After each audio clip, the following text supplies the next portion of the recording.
Save AP అని ఇటీవల YS Jagan శ్రీరాముడిని తలుచుకున్నారు. కానీ అదే శ్రీరాముడితో పాటు హిందూ దేవుళ్లను, హిందూ మతాన్ని అసభ్యకరంగా తూలనాడుతూ అవమానించిన ప్రశ్న రావణ్ కు జగన్ రక్షగా నిలిచారు.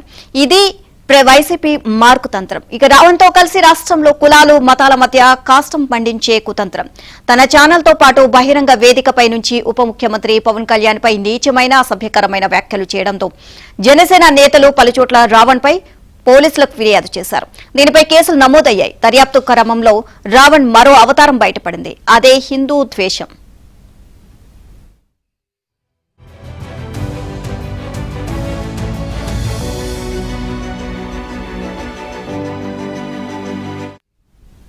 తన యూట్యూబ్ ఛానల్లో హిందూ మతాన్ని, దేవుళ్లను దారుణంగా కించపరిచే వీడియోలు పుంకాలు చేశాడు. దీంతో పోలీసులు ఉపా చట్టం కింద రావణ్ ను అరెస్ట్ చేశారు. ఈనాళ్లు రావణ్ తో అంతర్గత బంధం నడుపుతున్న వైసీపీ ఇప్పుడు నేరుగా తెరపైకి వచ్చేసింది. వైసీపీ నేతలు రావణ్ ను సమర్థిస్తూ ప్రకటనలు చేస్తున్నారు. ఇక నిన్న నేరుగా జగన్ లాయర్ల టీం రంగంలోకి దిగింది.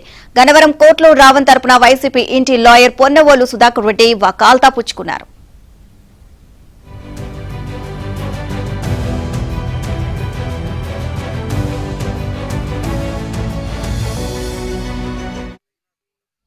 ప్రశ్న రావణ్ కు మద్దతుగా విజయవాడలో ఒక రౌండ్ టేబుల్ కాన్ఫరెన్స్ జరిగింది. ఇందులో వైసీపీ తరపున అంబటి రాంబాబు పాల్గొన్నారు. ప్రశ్నిస్తే ఉపా కేసు పెడతారా అనేదే ఇదే సదస్సులో పాల్గొన్న వారి ప్రధాన ఆక్రోశం.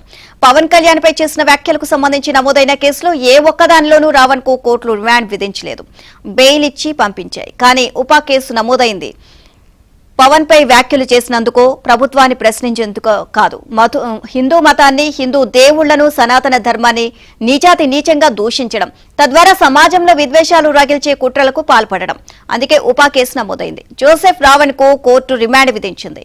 ఈ మాత్రం తెలుసుకోకుండా ప్రశ్నిస్తే ఉపా కేసు పెడతారా అని రౌండ్ టేబుల్ కాన్ఫరెన్స్ లో నాయకులు, మేధావులు వాపోవడం విచిత్రం.